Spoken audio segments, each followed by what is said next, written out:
Hello, everyone. Welcome to another episode of The Squad Room. I'm your host, Garrett Tesla. I'm an active duty patrol sergeant in Southern California. The Squad Room is about developing, optimizing, and maintaining the health and wellness of law enforcement officers all around the world. Health and wellness means a lot, and I explore it all here. How can we maintain and improve our physical health, our mental health, our emotional health, our mindfulness, everything?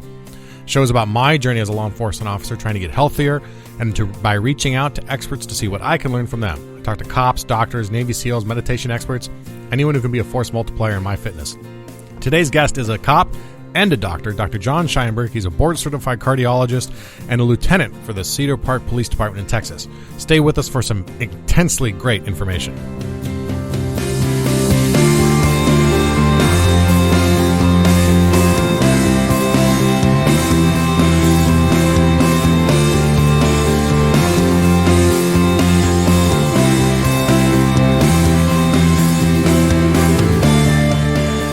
All right, welcome back to the show. I think I just made up a phrase, intensely great. I don't know what that means, but it's applicable here, either way.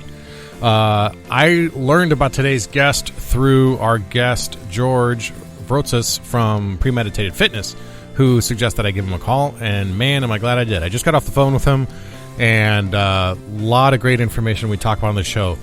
Stuff that we need to know, stuff that we often misunderstand, and stuff that kind of one of those episodes, like it's stuff you got to hear that you don't want to hear. If you haven't gone to the doctor and you're in your mid 30s to late 40s and you're just not going to the doctor because you feel fine, well, this is a good episode to listen to because you need to pay attention to some things that, well, maybe this is a weird way to say it. You need to pay attention to the things that you aren't paying attention to because you don't know you need to pay attention to them. That made no sense to me either. But what I mean is, you may not know you have a problem, yet you might very well have one that we need to dig into. And today, of course, cardiovascular disease is a huge killer of cops. I mean, it's an epidemic, and we get into some of the stats with Dr. Sheinberg, but they're scary. And I bring this up on the show, but the average age of a patient with a heart attack in the country is 65 years old. 65 years old for a civilian. If you're in law enforcement, the average age for a patient to have a heart attack is 49. Now, if you're the percentage of heart attacks that happen under the age of 45, extremely rare to have a heart attack under the age of 45 in the civilian world. We all go to the medical calls. We know. I can count on one hand, maybe even one finger, how many times I've been on a heart attack for someone who's under the age of 45. That's because in the civilian world, 7% of heart attacks happen for people who are under the age of 45. But in law enforcement, 45%. That just blows me away. And then you add to the fact that the life expectancy, this is all according to the American Heart Association, the life expectancy for a civilian is 79 years old. But for you and me, for those of us in law enforcement, it's 57. And that scares the living crap out of me because I got two beautiful young kids and a beautiful wife that I want to be around for. Now, I know that I am culpable in my own demise in some ways by my diet and nutrition. And we get into all of that with the good doctor because these are things that I'm keenly interested in because I don't want to be a statistic. I don't want to be on that. I want to milk my department's pension for every penny after I'm retired. And I want them, my goal is to make them go bankrupt, as I've heard others say, paying me my pension on a long, long life. I want to get into today's guest's credentials because they're long and there's many of them. But first I want to thank our supporters of the show, the sponsors of the show. Again, SB Tactical and the iCombat Active Shooter Training System. SBTactical.com is their web address. This is an active shooter training system that is for departments to either purchase or rent, where it's a replication system, not a simulation system. You use very realistic replicated firearms, Glocks and AR-15s, that simulate an active shooter training system that you can take anywhere. You can go to school campuses, to high school campuses, college campuses. Boston SWAT used it in their mayor's office for training. We used it in a warehouse building in my department for a company that was in business, and we were able to actually move through the building. In fact, you can go to SBTactical.com to their blog, and you can read about my experience using the iCombat system for the first time. My training cadre put on an intense event, and you'll read about it in there. sptactical.com. Go to the blog, and you'll see my post about using it for the first time. They also have the iCombat Pro now, which is for the in-home officer, individual officer use, and you can check it out there as well. All right, so Dr. Jon Sheinberg, long history. First started out in law enforcement in the 80s. Joined the United States Air Force from 1990 to 2004. He was a flight surgeon, cardiologist, and an element leader during Operation Enduring Freedom. He was a tactical physician or a medic for the Travis County Sheriff's Office in Texas. And from 2013 to 2015, he was the Austin Police Department's physician. He is currently with the Cedar Park Police Department in the Austin area, and a special deputy U.S. Marshal. He's on the Lone Star Fugitive Task Force. Man, I can't talk today. Lone Star Fugitive Task Force, which might be my favorite name for a task force because it just sounds so Texas. He's the medical director for the Central Texas Regional SWAT Team, and he was assistant medical director for the Williamson County EMS.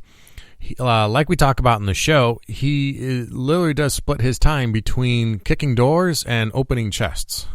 He does invasive therapies and does a lot of preventative stuff, but his mission in life is to reduce the incident of cardiovascular disease in law enforcement and to educate people, particularly cops in law enforcement, on the importance of being aware of the dangers. And we've talked on the show about sleep. We've talked to Parsley. We've talked about diabetes and insulin resistance and all those things. And I think Dr. Sheinberg does a great job of tying them all together and explaining why. And I try to ask some questions of him that if I was sitting in my doctor's office and he was telling me this information, that I wanted to understand it a little bit better. And we have a good discussion about what kind of things can be done, specifically what kind of diet, what kind of weight training or exercise scenario he would like people to implement, his own routine, what kind of blood tests and what kind of screenings can we do. Because here's the important thing that I really learned from him was that you may not have any obvious symptoms, signs, or markers in your annual physical or in a blood test you might get for something else.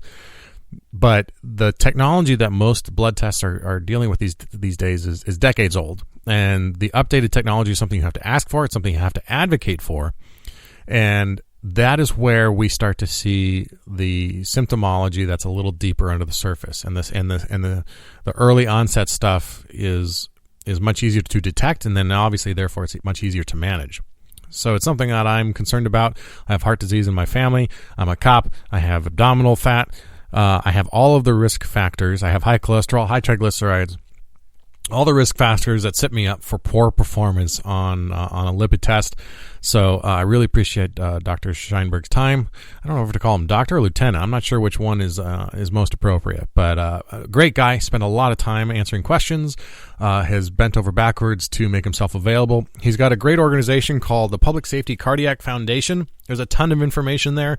A lot of the information that's going to be in the show notes for the show is on that website. It's publicsafetyheart.org. You can check that out. I will link to a bunch of that stuff in the show notes for this episode. But here we are. Dr. Jon Sheinberg, board-certified cardiologist and lieutenant with the Cedar Park Police Department.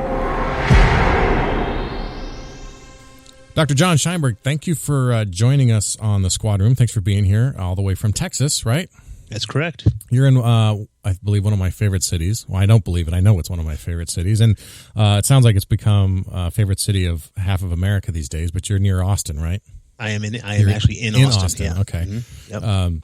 Way back in my earlier life, I was in the music industry, so I used to come down to South by Southwest every year and was one of those knuckleheads that infiltrated your city for a long weekend. You wouldn't recognize it now. He wouldn't recognize me either.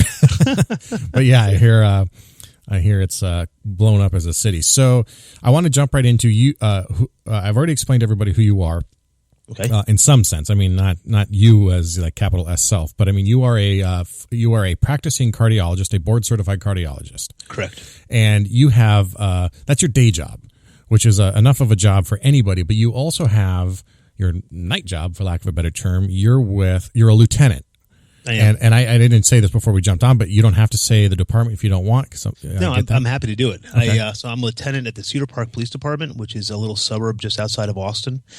I'm assigned to the Intel unit, which is I'm on the Lone Star Task Force, which is the U.S. Marshals Task Force here in Austin, as a task force officer. So Cedar Park carries my commission. I work there a little bit, but most of the police work I do now is with the task force catching fugitives with the Marshal Service. Catching bad guys. Catching the worst of the worst. So I have a lot of questions just about time management, and we'll get to those because I can't wrap my head around how someone does both of those and then still has time for all the things that you have to do to be good at either of those. So We'll jump into those. But, I was in getting ready for this and actually having my own doctor's appointment last week when he was getting on my case about getting in for my physical, got to thinking about this and cardiovascular disease is such a big problem for cops. I mean, this data is a couple years old, but the American Heart Association says that the average age of an officer that has a heart attack is 49 versus a civilian who's 65. And the percentage of heart attacks for officers under the age of 45, that 45% of all heart attacks that occur in law enforcement are for people under the age of 45. Correct. And 7% only for civilians. As someone who's only got a few years left before they hit that 45 age, that terrifies me. So why is cardiovascular disease and heart attack specifically, and maybe you can parse the difference between the two, why is that such a big problem for us? That's a good question, and the answer, unfortunately, is we have no idea. Let me kind of talk about a few things that you mentioned here, and then kind of head into it. So, as a cardiologist and as a police officer, I kind of find myself relatively uniquely positioned to try to take a stab at this. And this question's been asked for years. Why do cops have heart attacks at a rate which is higher than what we see in the civilian sector? And, the interesting thing about this is not only is it known that we have this, but it also has been relatively forgotten and unaddressed. We spend so much time when we talk about officer safety and wellness on body armor policy, reflective vest policy, pursuit policy, all these safety things. We spend an inordinate amount of time on the trauma packs and our quick clot, our tourniquets and whatnot. But the reality is another statistic that you had not hit on is that we're 25 times more likely to die of a heart attack than die at the hands of a suspect from hemorrhagic trauma. So it is a huge problem, and it's been given very low attention because it's just not sexy. It's not, the officers don't go through a class and get a kit and an acronym, and they don't train on it. So it's kind of been sort of not the attention towards this problem has not been what it should be. We don't really know why it's a problem.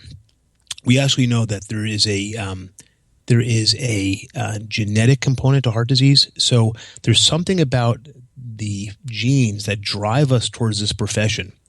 Because we all know you're born a cop. I mean, you're innately wired. I was first a cop in the 80s before I went to medical school. That is how I am programmed. You're a sheepdog, or you're a wolf. And those of us who are sheepdogs choose this profession, but there's a component to that also causes an increased risk for heart disease. That's hard to define. So we have a genetically increased risk. Then you add to it a profession that is a relatively sedentary profession, which most individuals don't realize that, patrol officer spends most of his or her day in a vehicle. It is a diet of convenience because a lot of our patrol guys, unfortunately, are overly busy and they just eat whenever they have a few free minutes by scarfing down some fast food. It's a shift work cycle. So we know people who do shift work have an increased risk of heart disease. It is the stress that we see in our business is very different than we see in regular individuals who are not in the law enforcement or the other emergency service profession. Everybody that I talk to in their mid-40s and up is stressed out. It is a common problem, but our stress is different. And those who do patrol, it is a 98% boredom and then followed by 2% terror. So we have these very interesting cortisol and adrenaline spikes. And something about that combination of the genetics, the sleeping, the diet, the sedentary lifestyle, and the stress pattern puts together an increased risk. Those are things that are hard to tease apart, though. It's hard to control for those things and isolate them. Well, yeah, and then, humans being humans, there's such a wide variety of other issues you got to kind of parse out, I guess, too. But so, like I said, I recently went to the doctor, and I'm doing a lipid panel. I typically do. One of the perks I have is I get free blood tests through my department. So I try to take advantage of that. What if someone is really concerned about this or thinking about this? Health insurance doesn't pay for every cool test out there for someone who is in dire need. Right. What are some of the things that an officer can do within maybe the realm of reasonable health insurance or on his own to go ask for to detect this? That's a great question, because ultimately it does fall down to the individual officer to understand what they need to ask for. So I'll answer your question through a different way, sort of a side way, if I may. What we do now, what we understand, and we've my group, we've just published a series of 700 officers who are asymptomatic, and we took these people through a very aggressive screening process, and this is what we've learned from it. We as physicians need to make a determination as to whether or not someone is beginning to form blockage to determine whether or not that person needs to be treated. So irrespective of what cholesterol numbers are, if I have someone who has really high cholesterol and they have no evidence of plaque formation, no evidence of early signs of blockage, that person does not need cholesterol medication, outside of barring a really horribly malignant family history or whatnot. On the other side of the coin, if I have someone who has what would used to be considered normal cholesterol and they're beginning to form blockage, that person needs to be treated. So for a moment, let me just say, how do we answer that question? How do we determine whether or not someone is beginning to form blockage? There's 3 tests basically available to do that. One is an ultrasound of the artery of the neck, called a CIMT measurement. It's a carotid intima medial thickness test. It's a very quick ultrasound. It measures the thickness of the artery in the neck. That's one reason. That's one way we can determine if you're forming plaque. It's a good test. The problem with that test is it's very dependent on the tech doing it and on the machine. You're measuring pixels. So if you have someone who's got a large neck, or you have an older machine, or a tech who's not very skilled, the pictures are terrible and they're useless. The second thing we do is we can get what's called a coronary calcium score. This is a very quick scan of the chest. It's done on a CT scanner. It's low dose radiation, and it looks for the amount of calcification in the arterial wall. You're given a number depending on the aggregate amount of calcium present. 0 meaning there's no plaque. And then, of course, as you move down the line, 1, 10, 100,000, so on and so forth. Those of us who do aggressive preventive maintenance or aggressive preventative cardiology, a calcium score that has any detectable plaque, in other words, a calcium score of 1 or higher, is an indication that you're forming some plaque. And then the third thing, which I believe has the best predictive value, is a blood test called, I'll give you the full words, lipoprotein-associated phospholipase A2. We call it PLA2. Capital P, capital L, P as in Paul, L as in Lima, alpha, and then the number 2, PLA2. It's a marker of inflammation. What that basically tells us, if plaque is beginning to fill the artery, the plaque irritates the artery to a certain extent.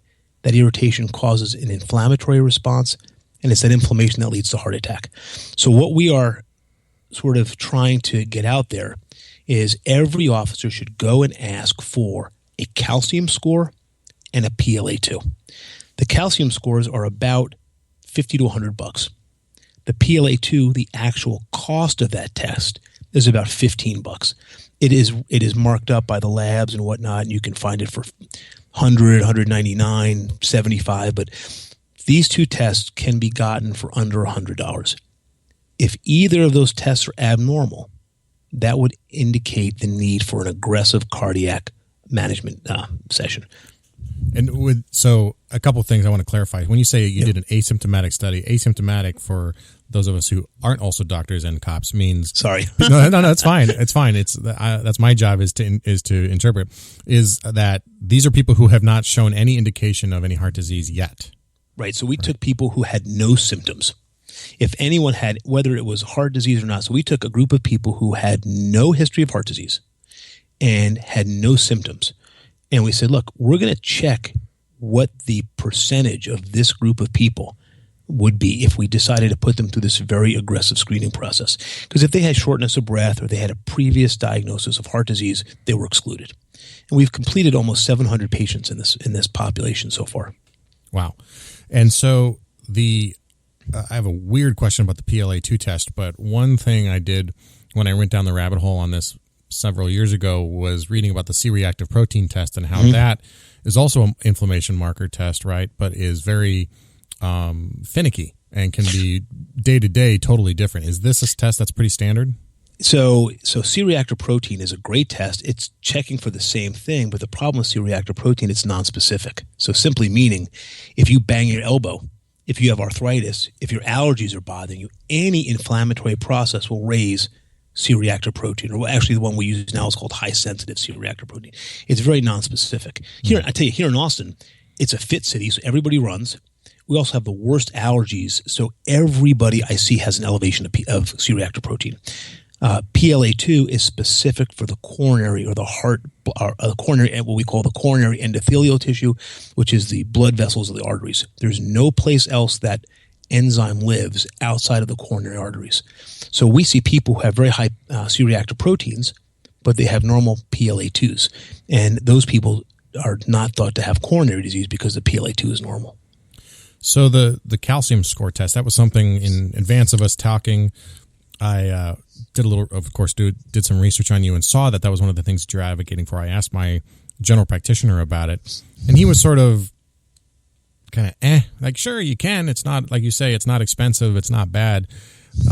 He didn't think that it would show much, though, or not because of my history. In fact, my history would probably indicate that it will show something, but that he didn't find it to be valuable in the diagnosis or in treatment. So one thing I think I run into sometimes, and I've talked to others about this, is that when you have a doctor, specifically a general practitioner, who may not know a lot about our profession or the specific risk factors we deal with, what's the best way to open that dialogue and try and maybe get them to give you some of that more advanced stuff?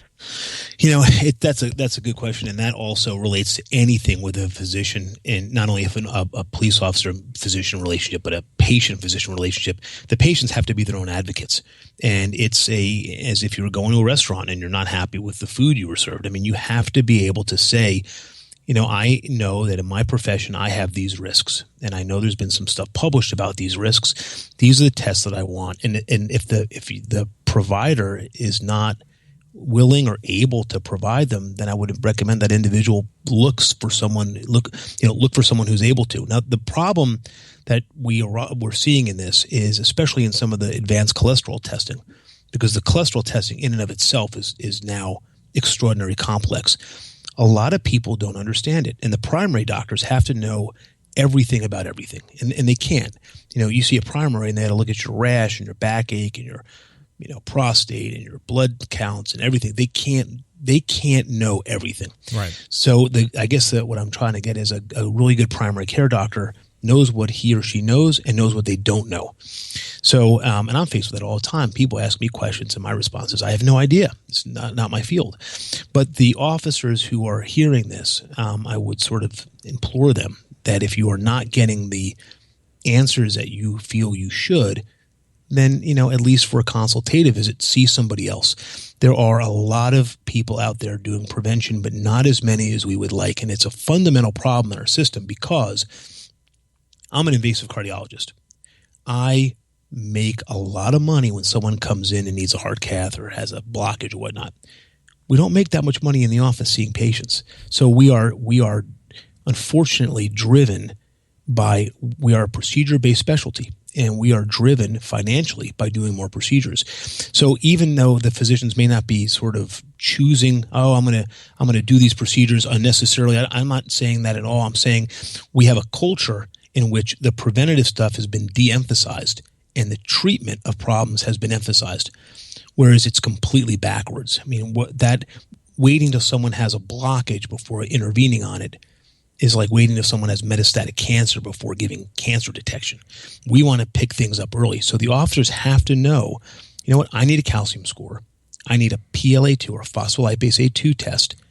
And then I need someone who knows what these things are and can interpret them.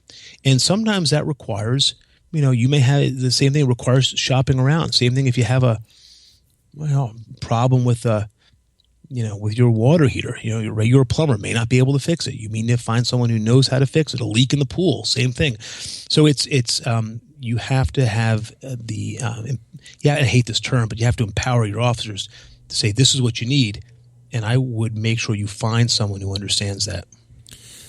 That's good advice. And you brought it up, cholesterol. Can you explain the good, the bad? Seems mostly ugly, but there's obviously some good kinds. You said it's getting more complicated. What have we learned? So let me answer that this way. A regular cholesterol check, which looks at total cholesterol, bad cholesterol, which is LDL, low density cholesterol, good cholesterol, which is HDL, and triglycerides, that's 1975 technology. There's 4 pieces of data on that test. And I will tell you that test is not a good test. It's outdated. A regular cholesterol check is, again, something that we should not be using. The cholesterol checks we do now are we call advanced cholesterol checks. They're cholesterol checks that look not only at the amount of cholesterol, but they look at the cholesterol quality. So, for example, bad cholesterol, LDL cholesterol, it comes in 7 different sizes. Not all LDL cholesterol is bad. Good cholesterol, which is HDL, comes in 5 different sizes. We know there's cholesterol particles that have these little sticky tails on them called LP(a). So our understanding of cholesterol management is changed dramatically. So much so that, as I mentioned earlier, I'm a board-certified cardiologist.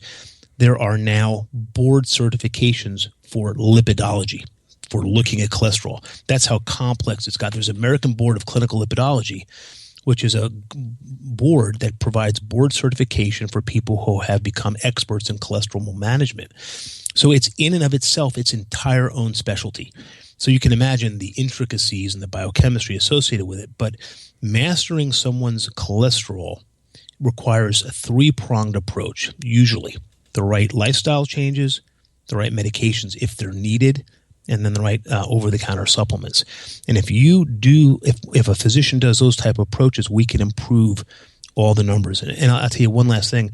The advanced cholesterol check that I do, I mentioned earlier that a regular cholesterol check has 4 pieces of data. The cholesterol checks that we do in our office have 70 pieces of data. So it's a significantly increased amount of data that's generated, and our ability to detect and treat heart disease at the very early level is just staggering because of the data we're collecting. That's awesome. I'm gonna have to ask for that. So there's several companies out there that offer it. They're called advanced lipid testing, and there's Boston Heart Lab is the one I happen to prefer. Then there's Health Diagnostic Labs, or now it's called True Health. There's one called the Cleveland Heart Lab.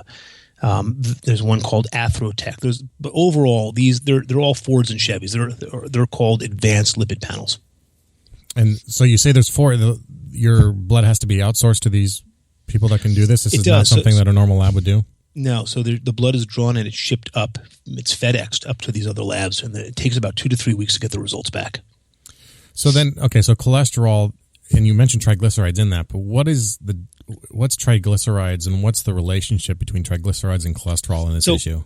Triglycerides are the free fatty acids in the blood, and basically triglycerides are they come from dietary carbohydrate consumption. So we look not only at the individual cholesterol particles, but we look at the ratio. We look at the quality of the particles, the quantity of particles, and how they relate to each other.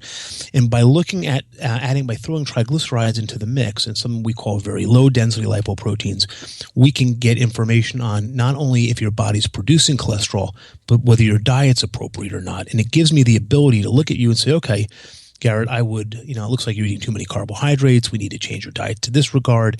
And it gives me the ability to say, okay, you are producing too much cholesterol. You need this medication to prevent that. You're eating poorly. We need to change your eating patterns to look like this. You're creating some inflammation because of all these problems. We need to treat that with this. So it gives me more data that I'm able to look at and come up with a plan. And let me tell you, it's a rather simple treatment plan to optimize the numbers. So triglycerides themselves don't necessarily cause a heart attack or cardiovascular disease? When they're high in the face of high LDL, makes the LDL worse. Okay. But we can see, again, everybody has their own threshold. We see people who have normal cholesterol levels that have heart disease, and we have people who have very high LDL levels who don't have heart disease. So it all depends not only on the amount, but on the quality of the cholesterol. And triglycerides is just one of the components of that.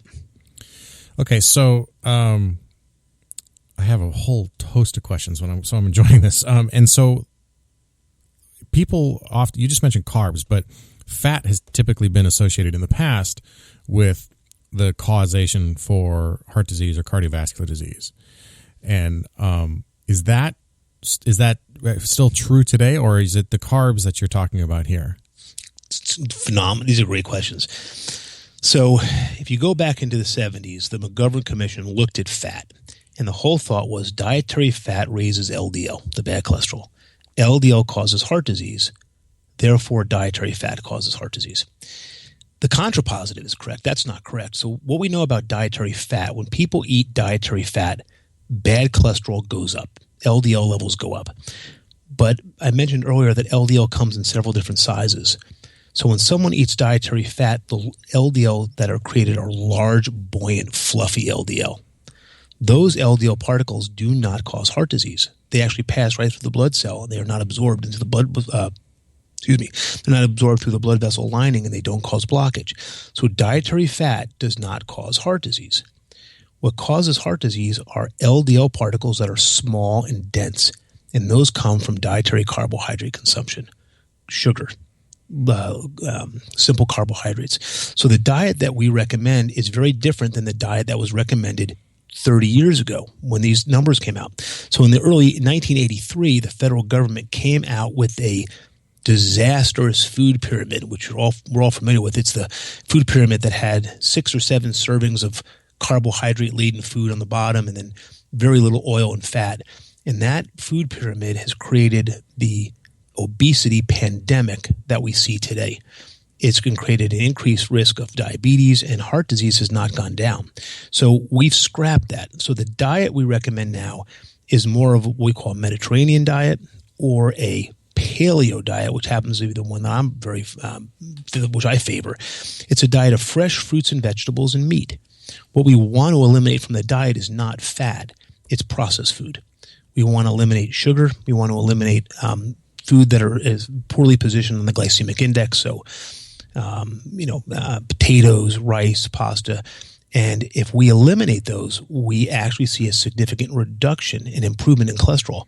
And we've known this for years, but it's taken a long time. The FDA has finally come back and pulled off their cholesterol recommendations in terms of dietary cholesterol consumption. So there is some question as whether or not saturated fat can contribute to cancers and whatnot, saturated fat being the kind of fat that's found in meat products. But I believe that if those fats are balanced with monounsaturated fats and high levels of the components of fish oil, they don't cause problems. So this is the long-winded answer to your question, that dietary fat, although it had been implicated in the past for heart disease, doesn't cause heart disease. It's the carbs and the sugar that does. It's the Cokes and the Gatorade and, ice cream and candy. That's what causes it. So you just touched on 2 questions I want to clarify. One is on saturated fat. So and maybe I can tell this best in a story. And I've told this story before on this podcast, but not to you, of course, that I tried paleo once for 6 weeks. I went super strict, decided to go super strict. I took a blood test the day before I started, and then I took a blood test 6 weeks later. Okay. And in the interim, I ate bacon and eggs almost every day. Okay. And did all these, did a paleo diet and thought there's no way on earth I'm lowering my cholesterol because I had high cholesterol. I had really high triglycerides. And I just thought it was kind of silly. I was like, I'm all in, but there's no way I'm gonna cause myself a hospital visit at the end of this. And sure enough, after 6 weeks, my cholesterol went down about 90 points, and my triglycerides went down about 150 points. Yep, that blew me away. So saturated fat to you, of course, in moderation, but things like red meat, bacon, whole eggs, those aren't a concern to you as a cardiologist if you're taking out the bad stuff of the sugars? So, I will answer your question definitively. All right. Those are not a problem. So a heart-healthy breakfast is bacon and eggs, but not turkey bacon, not processed nitrite full bacon. It's eggs and it's natural Well, bacon. It's the food our grandparents used to eat. It's not a problem. What becomes a problem, I'll give you the example. So we'll have people eating turkey bacon. The problem with turkey bacon is, as you know, by looking at a turkey, no part of a turkey actually looks like that. You peel one piece of turkey bacon off and you look at the piece below it and it looks identical because it's processed, it's injected into a mold, it's dyed. There's the problem. So the problem isn't the naturally occurring fats. The problem is the processing. So people say, I can eat sausage. And my response is, that's great. But, you buy these Jimmy Jones, whatever they are, sausages, and they're full of processed nitrites, and you can't understand half the ingredients. So the benefit, the reason your numbers improved is because you got leaner, your abdominal fat improved, and that is the problem. So the dietary fat consumption, even though you're consuming fat, does not lead to increased levels of high cholesterol. If you were to eat a diet which is low fat and high in carbohydrate, you'd gain weight, you'd have an increased abdominal circumference because you'd have visceral fat, and that's what causes the problems. So the paleo diet, like you said, and I would add one other thing to what your comment was and your sort of interesting experiment you've done. The dietary the dietary fat consumption leans people up, and it is the reduction in carbohydrates, not the increase in fat, that causes the problem. And the only thing that what I would advise after hearing you talk is, we know the more restrictive a diet is, the less sustainable it is. This is why the Atkins diet ultimately fails. So if you'd come in to see me and I placed you on a paleo diet, I would have told you, don't be an extremist. The paleo world is like a religion. There's moderates and there's extremists. The extremists will tell you no booze, no dairy, and that's probably the true way of doing it. But the more extreme, the less sustainable. So I tell people, I want you to be 70, 75%. You like whatever your weakness is. You like pizza? You like cookies? That's fine. Have it on Saturday. Take a day a week off, because food's a pleasure of life. We love to eat. And if you are eliminating the things that we enjoy, the sustainability is zero. So we don't look for 100%. I don't look for these hardcore paleo because it doesn't work. We look for a improvement in where you were, and a diet that's not a diet. It's a diet that is a lifestyle change. And so then back to dietary sugars. So I eat a bagel or something like that, and that obviously those carbohydrates get converted to sugar. Yes. Mm-hmm. And then how does that process from converting to sugar end up as cholesterol? So your body has to take they're all carbohydrates. So they're all I answer it this way. They're all molecules of hydrogen and carbon, and the way your body has to transport them and store them. When you think about it, when you have abdominal, or we call adiposity, you have a big belly. That, you don't have, you eat, if you buy all kinds of M&Ms and candy and soda and you start eating this, you're not going to store sugar cubes in your belly. You convert it into fat, and that has to do with how your body transfers everything. Mm-hmm. So if you can look at these are organic products, and your body has to convert them to transport them and store them. So sugars convert into small, dense LDL particles. And so my recommendation when we hit that is zero. No soda, no juice. People don't realize that a glass of orange juice, even if it's fresh squeezed orange juice, has more sugar than a can of Coke. So we can eat the fruit, because when you consume a piece of fruit, you're getting all the soluble and insoluble fiber in the fruit, and that mitigates or reduces your ability to absorb the spiking of the glucose consumption and your insulin spike. So we recommend no sugar, very low carbs, as low as possible. Now, we don't need to put people into. You remember the old Atkins diet? We used to put people into ketosis. We don't need that. I don't believe that's healthy. Mm-hmm. But if you reduce the carbohydrate consumption, we see significant improvements, just like you described. Okay, so thank you for explaining that. So, because my question is about the sugars relates to what my next question is, and you kind of mentioned it with the abdominal fat. But given the shift work and just the line of work that we're both in too, is there a relationship between heart disease and heart attacks and diabetes? Without question. Okay, can you explain some of that? So, matter of fact, I was just talking about this. There's a very simple, it's sort of an oversimplification, but there's a very simple way of kind of understanding this. When someone has diabetes or and I got to mention that the term diabetes is sort of misused because people say, oh, I'm pre-diabetes, or I have diabetes, or I really don't have diabetes because I'm not taking insulin, I'm on medicine. So we tend to use the word, hyperglycemia, too much sugar in the blood. If we took a fasting sugar on someone, it should be in the 90s or lower.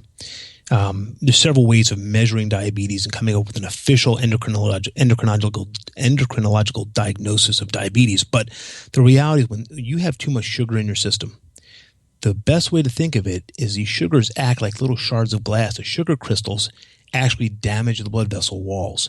So if I were seeing a patient who is a diabetic, we consider that person to have what we call a coronary risk equivalent. We treat a diabetic as aggressively as someone who's come back from bypass surgery, because diabetes, the sugar in the blood, damages blood vessel. So diabetes is a definitive risk for coronary disease, and like I said, we call it a coronary risk equivalent. It seems like a lot of the discussion that is coming out now, I just attended Dr. Kevin Gilmartin's class. I don't know if you've ever seen him speak, but he's a psychologist, I believe. But he talks a lot about the physical issues. And Dr. Kirk Parsley is another pro-law enforcement medicine. He's a sleep specialist, but he also talks about diabetes in relationship to sleep. But it seems like what a perfect storm of issues that we are faced with when you deal with it. Like you say, a diet of convenience, and if you don't attack your cardiovascular disease, you're also opening yourself up for diabetes. And I know that cops are pre-diabetic. In general, we are often pre-diabetic, I guess. Or I learned this recently. They call type 2 diabetes is sometimes called the policeman's disease. Yeah, it's rampant. We just did a study on a local department with about 100 officers in it. 66% of those officers had preclinical heart disease, so blockages before they became clinically manifest, but 37% had undiagnosed diabetes or prediabetes. Why is it undiagnosed? Just because they didn't go get a blood test, or we weren't looking at the right thing? Because they hadn't gotten, what happens when you're a 30 to 45-year-old guy? A lot of us feel fine. We don't go to the doctor. It's an endemic problem now. Sometimes you have to go for your, you got to get this signed off and whatnot. But let's take out cops for a moment. Males our age, and men between the ages of 25 and 40, typically don't go to the doctor that often. So these people feel well, they have no symptoms, and these things are not causing problems at the moment. They'll cause problems downstream. So these people had no idea, or they had been told, I was told by my doctor a few months ago or a year ago that I was heading in that direction. But we look at this, and now in my practice, and when I talk to my patients and my officers, I tell them I don't use the word pre-diabetes or pre-hypertension. It's like saying, either you have it or you don't have it. It may be diabetes that is very, very mild and can be treated with just watching carbohydrates. But when we start saying pre, it's a very gray area, and depending on who you talk to, that pre-level stops at different areas. So I tend to say, look, you have hyperglycemia, you have too much sugar in your blood. Mm-hmm. So you mentioned the diet that you would recommend for minimizing or mitigating this, and then you mentioned the three things: diet, medication, and supplements. Well, correct. Medication is up to you. Diet is up to us. Supplements might also be up to us. What supplements do you recommend that we work on? Okay, so I will make sure I make this clear, because I travel all over the country and talk to different police departments as we start setting up, as I try to set up wellness programs. And I always have to emphasize that I do not recommend sort of blind use of supplements. So going to GNC or what other vitamins, whatever, and getting a bag full of supplements, thinking it's going to have a positive impact, has never been shown to do anything. However, if we tease out some information on these advanced cholesterol checks, we can use these supplements in a targeted fashion. So, for example, we measure fish oil levels. We measure EPA and DHA levels. And there are studies that show us that if you have the adequate amount of EPA, which is one of the components of fish oil, that reduces heart disease. If there's inflammation, we know EPA reduces heart disease. We measure vitamin D levels because we see people who have adequate levels of vitamin D sleep better. They also have less inflammation. We measure something called homocysteine, which is an amino acid, and if it builds up in our system, it tells us that we have a difficult time metabolizing folate or vitamin B9, and we supplement with that. So I guess what I'm trying to get at is I would guide the use of supplements pending the testing that's come out. So that okay, so you just said it, but this is not something where I try to take fish oil as best I can when I remember it because I have low HDL, and it was recommended that would help bring up my levels a little bit, but not something that I would run out to. And I do vitamin D as well on the sleep end. I didn't realize there had a connection to anything heart related, but yeah, I found that vitamin D and magnesium, and then even throwing in GABA, I sleep a lot better. Because I have you're not the sleep guy, but I have a whole host of sleep shift work, sleep disorder, sleep apnea, other issues. So really you would recommend the blood tests first and then kind of filling in the gaps with the supplements from there. So there's two problems with supplements. First off, that's a completely it's a $15 billion a year industry that's got no regulatory oversight. So the claims that are made are a lot of times not substantiated. And you can get products that have no active ingredient in it because they're not regulated. So there's plenty of things written up. For example, Consumer Reports will pull vitamin C off the shelf, and there's no detectable vitamin C in the capsules. And the New York Attorney General is suing GNC because they did a whole bunch of testing, and a lot of their products have no active ingredients in them. So you have to make sure you have a product that someone knows it does something. It's not just anecdotal, and you have to get a product that's a good quality product. Otherwise, you may end up spending your money and getting nothing. So do you have a brand that you go to for some of these yourself? I do, and I will. Again, this is full disclosure. I have no affiliation with these companies in any way. There's 3 brands that we use. One is called Metagenics, one is called Orthomolecular, and one is called Zymogen. And I actually let me put this out there for you. We have if I may, sure. we have a nonprofit website that helps facilitate some of the cardiac screening. It's the Public Safety Cardiac Foundation, which is publicsafetyheart.org.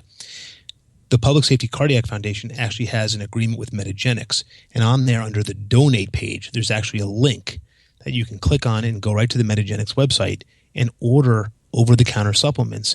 They're not marked up, and the profit that's generated from the sales of those go back to the nonprofit. So awesome. The nonprofit helps cops and firefighters and EMS workers get screened for cardiac disease. We send a few cops to EMT school every year, so we're really involved in trying to keep cops healthy.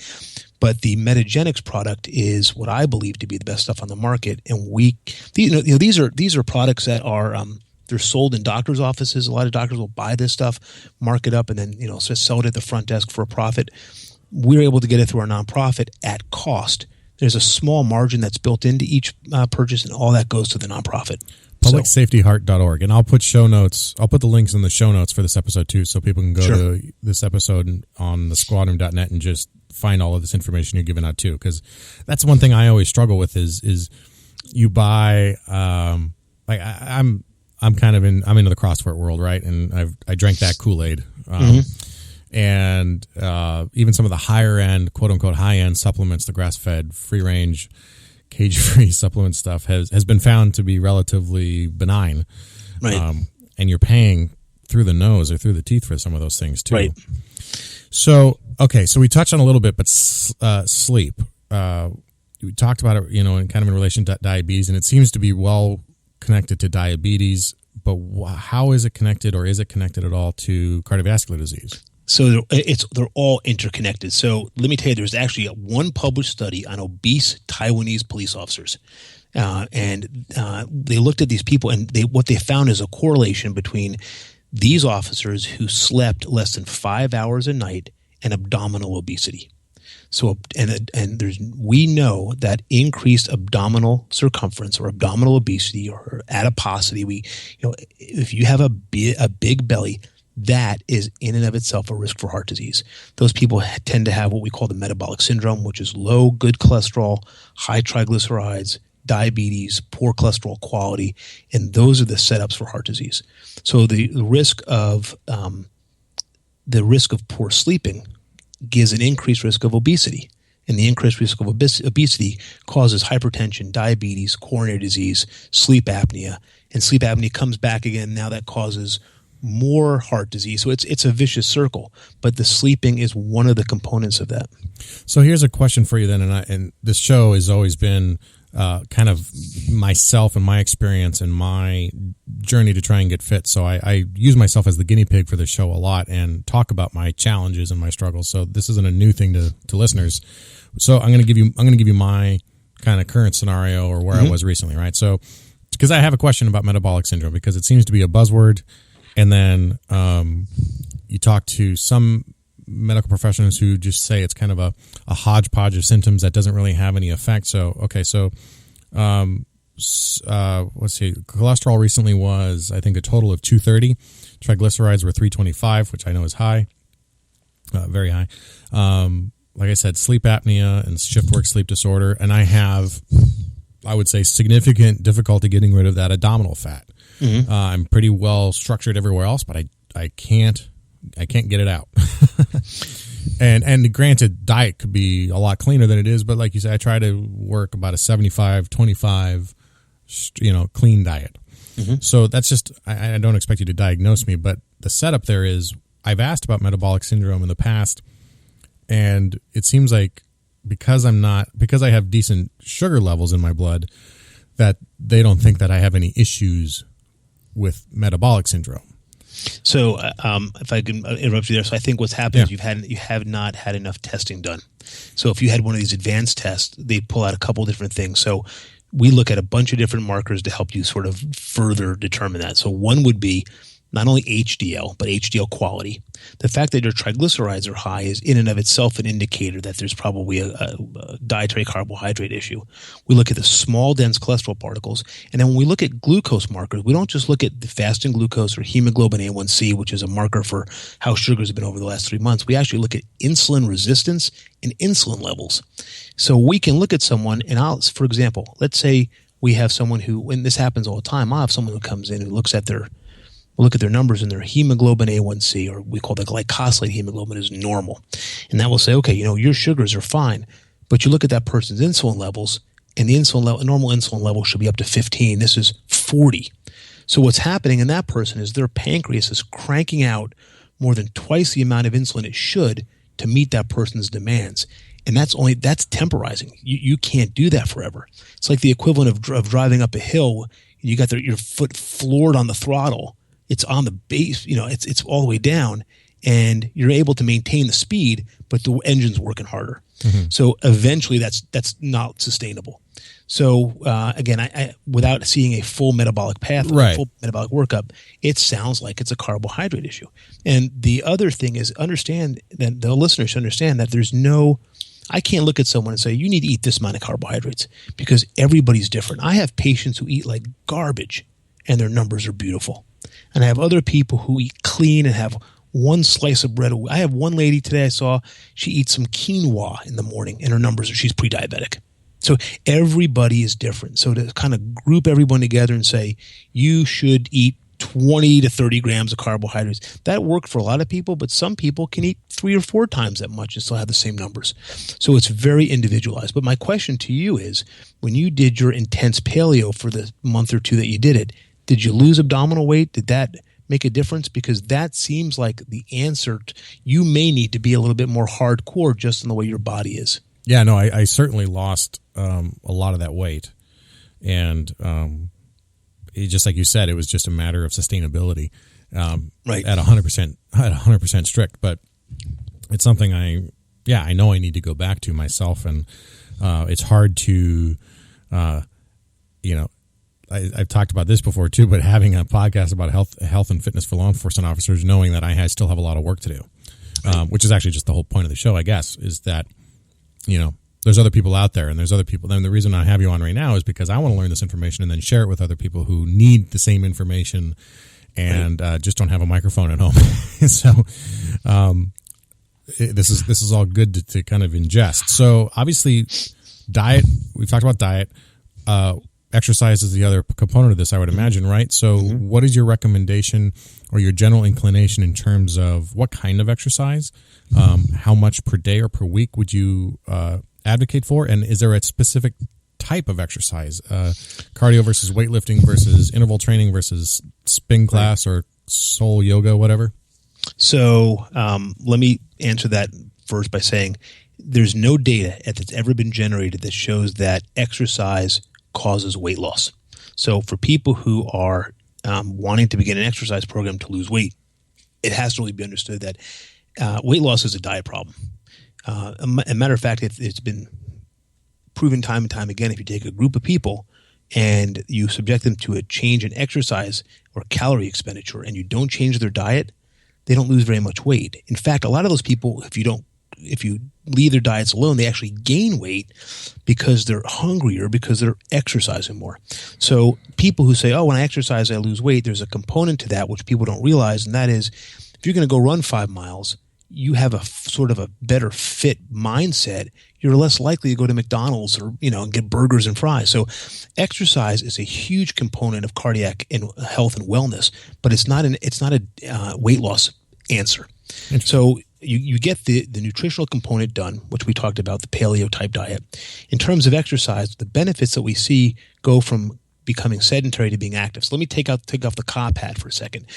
I tell people you need to be exercising 3 or 4 times a week, 45 minutes a time of brisk aerobic exercise. And then the question is, well, what do I get my heart rate to? And then my response to that is, don't wear a heart rate monitor. Exercise until you can barely carry on a conversation. If you're walking and you're chatting with the person next to you, it's not hard enough. If you're running so hard you can't talk, it's too hard. You should exercise until you're just barely able to conversate with the person next to you. That's the great, and then maintain that. The other thing we do is intervals, and it doesn't matter if it's on the bike, on the road, because here in Texas, our physical fitness standard for a lot of police departments has come down to a Concept 2 rowing machine. So we do a lot of rowing down here now based on our Texas Department of Public Safety validation of that device as a sort of a job-related performance measurement. But so we do I recommend these things called, they're intervals. They're 30, 20, 10s. If you're on the elliptical, on a treadmill, on a rowing machine, you do 30 seconds casual or easy, 20 seconds hard, and then 10 seconds burn it as hard as you can. That's a minute, and then you reset. And you do another rep of that, 30, 20, 10. You do 5 of those. You take a 2-minute break, 5 of those, 2-minute break, and then you do that 3 to 5 times. It is a tremendous workout. And there's very good data to show that actually improves fitness, weight loss, everything over all the other types of workouts. So we know interval workout is probably the best kind to do.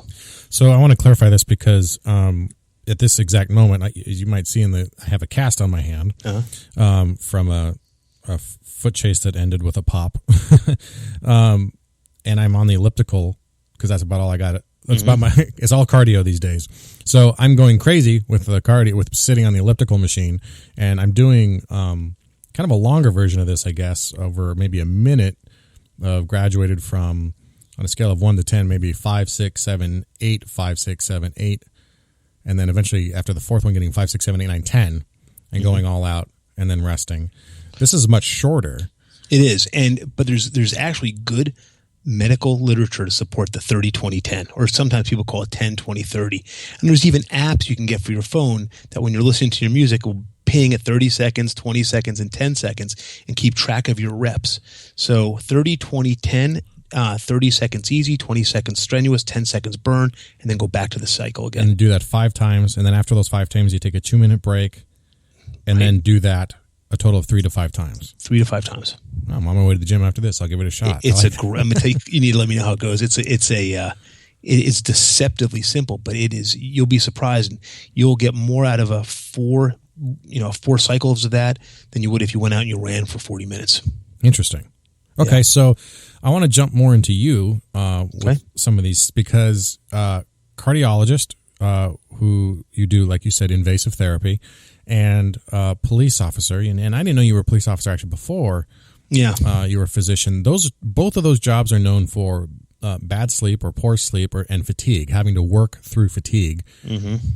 I suspect you have a life of some sort outside of these two things. How do you manage all of those things? And I guess another question is why? But I'm just curious what your routine is like. That with the knowledge you have, how do you implement that to maintain your own health, given what you know about both of these issues?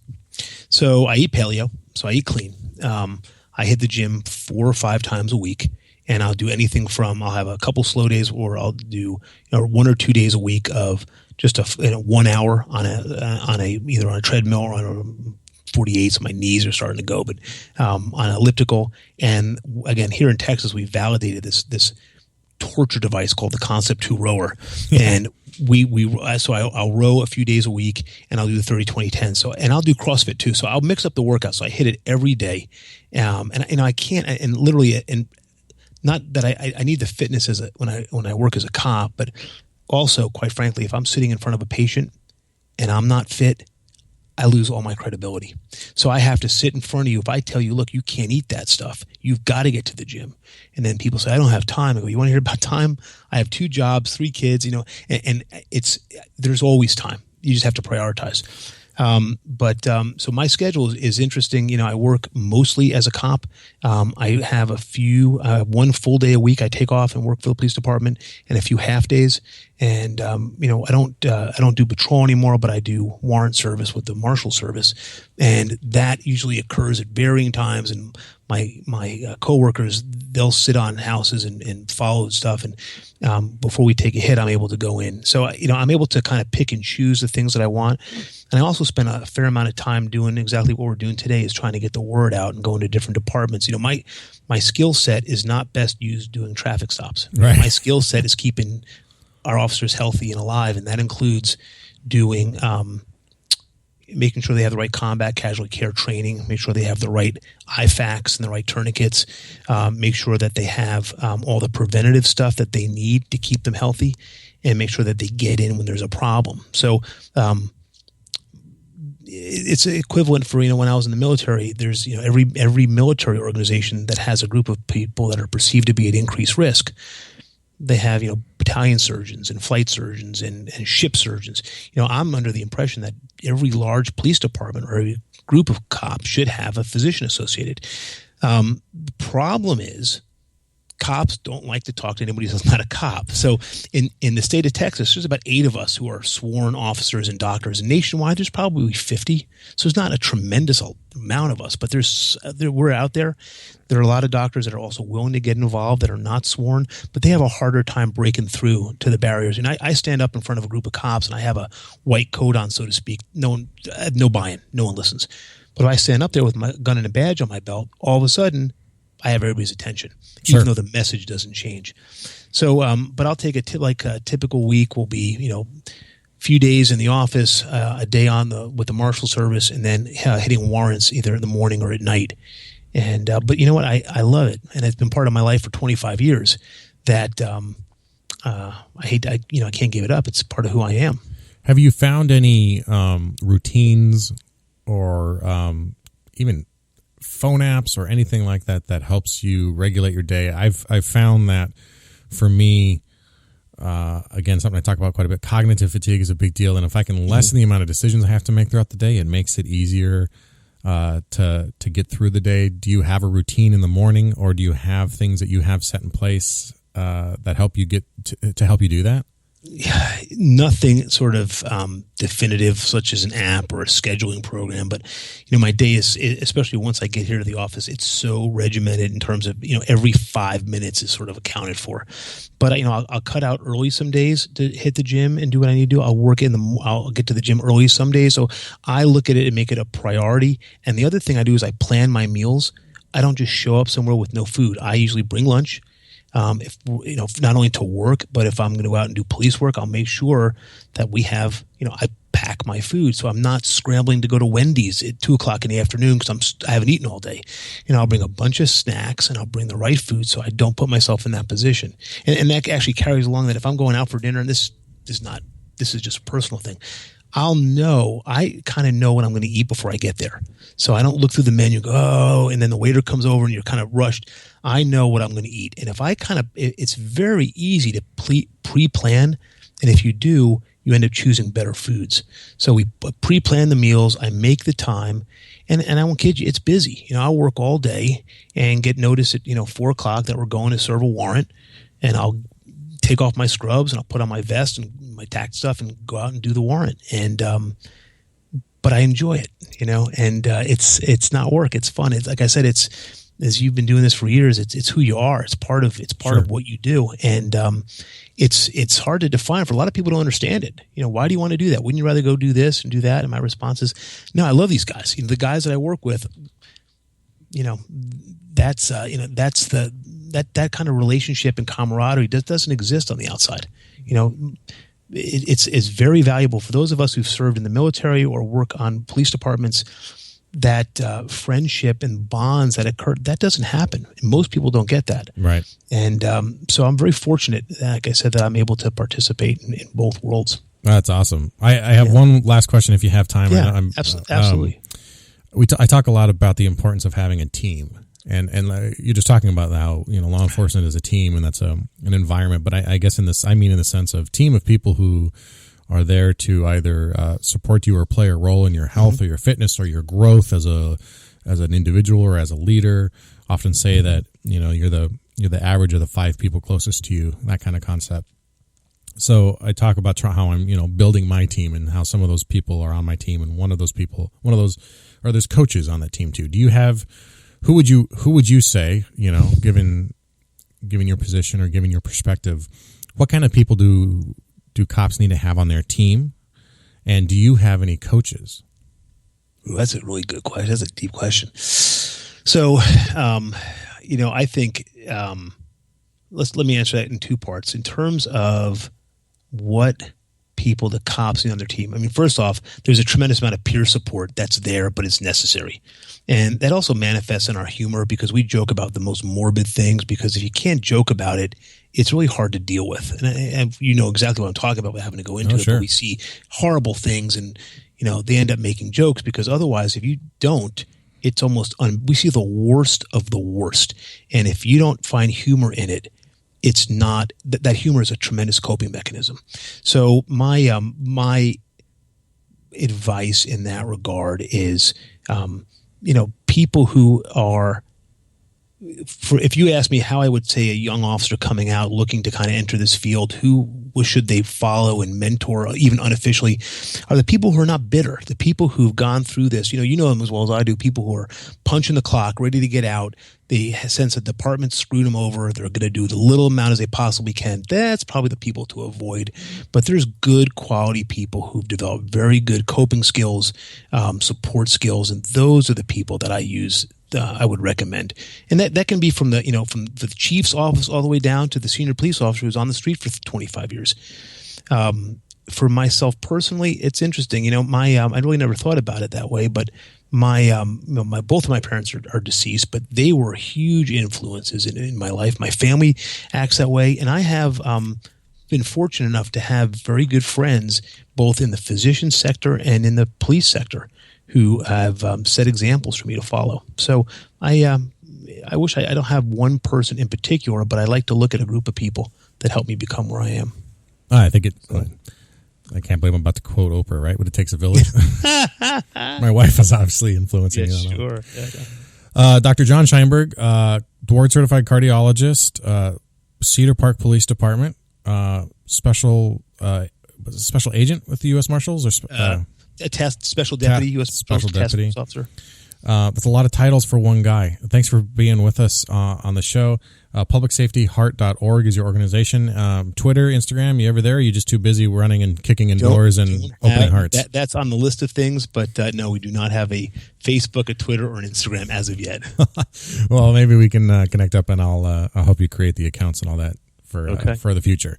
Thanks for being with us today. Thank you.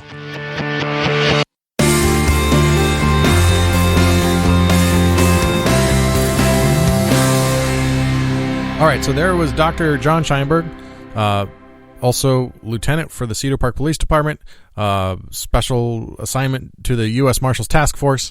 Literally, someone who is kicking doors and then going and scrubbing up and going and doing hard stuff. It's amazing. I can't wrap my head around getting through my day, much less one with 2 intense jobs like that. Again, the address, the PublicSafetyHeart.org is his organization, or Public Safety Cardiac Foundation is the organization, but PublicSafetyHeart.org is where you can get a lot of great information on what you need to advocate for yourself with your physician and the importance of that. Now, you can follow us on Instagram and Twitter at The Squad Room, and if you text The Squad Room, all one word, to 44222, you can get signed up for our mailing list if you aren't there already. I encourage you to do that. We're going to be doing another giveaway there on the list soon, so I'm not going to give that away, but if you get signed up, you'll have first access to that as well. If you have any questions, you can always reach out to us at squadroompodcast@gmail.com. We'd love to hear from you. And if you have a moment, please consider leaving a review on iTunes about the show or on your podcast player of choice about what you think of the show. Honest review, but just leaving a review is always helpful. All right. Until next time, stay safe and take care of each other.